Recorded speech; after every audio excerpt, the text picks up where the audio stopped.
Hey, greetings, everyone. Lieutenant Colonel Alan West here, and welcome to the Steadfast and Loyal podcast.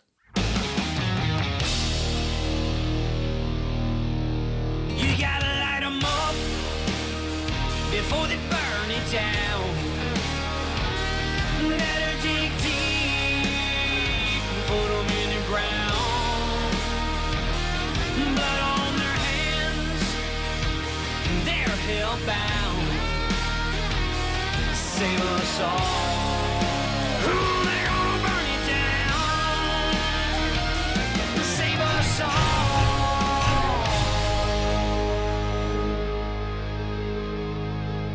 before they burn it down.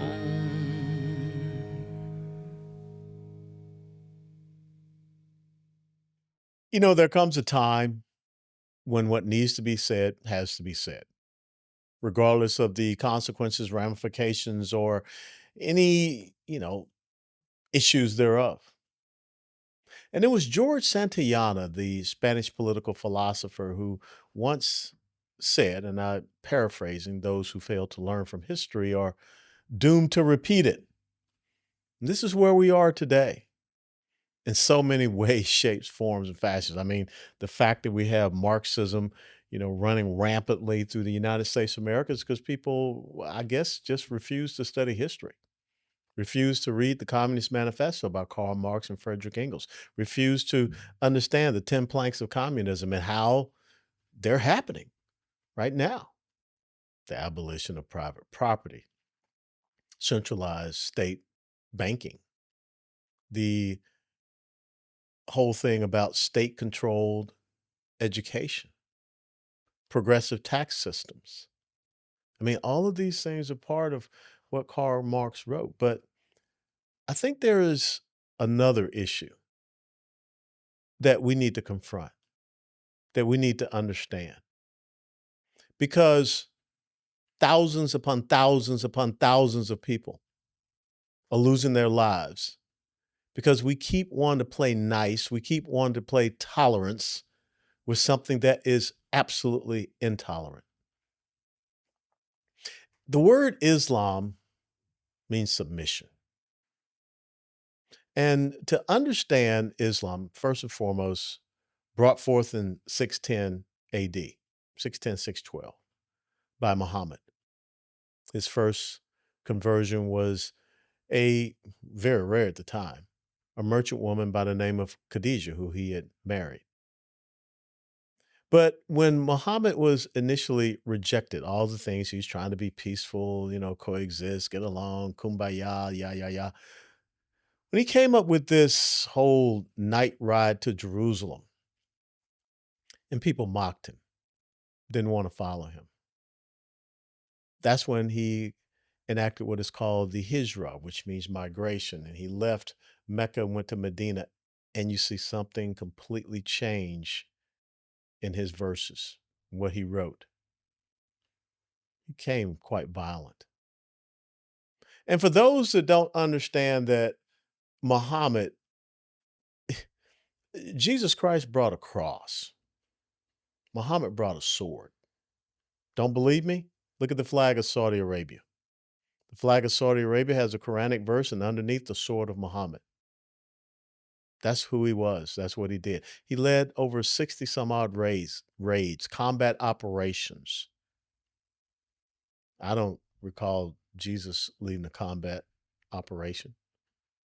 Now, he did get kind of upset when he went into his father's house, into the temple there in Jerusalem, and saw the money changers and everyone. He just got like a whip and kind of told him to get out. That was it. He didn't talk about beheading them or anything. See, back, I guess, about 19 years ago, I picked up a book from a guy who I was just recently on a panel with here in Dallas, named Robert Spencer. Robert Spencer wrote the book, The Truth About Muhammad, founder of the world's most intolerant religion. And I read this book back and forth. I mean, I made so many notes because he went through and and just really laid down everything. I mean, it's just an incredible exegesis about Muhammad, his thoughts, what he believed in, his combat operations, his history. And it's not a good history. I don't care how people try to put lipstick on this pig, pardon the pun. These are the notes that I wrote right in the beginning after reading this book several times.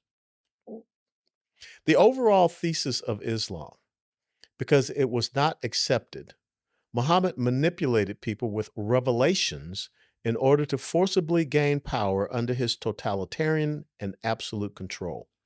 There are only three choices for a non Muslim: convert, submit, subjugate it, or be killed. Jihad is not some struggle for inner strength like hot yoga.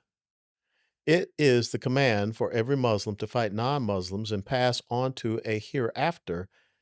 Ergo, there is no regard for life as a Western rational mind knows it. ABW. That's it. Now, folks are going to say there's no compulsion in religion, but understand in Islam, there is this word called nakish. Nakish is one of their principles, and that translates to abrogation, which means that the latter verses of the Quran supersede the earlier previous verses. So, all this stuff about how it's a religion of peace, as George Bush once said, it's not. History has shown that. In 1095, Pope Urban II called for a thing, the crusade. That's what it came to be known as. To do what? To protect Christians in the Holy Land who were being attacked by the followers of Muhammad, followers of Islam.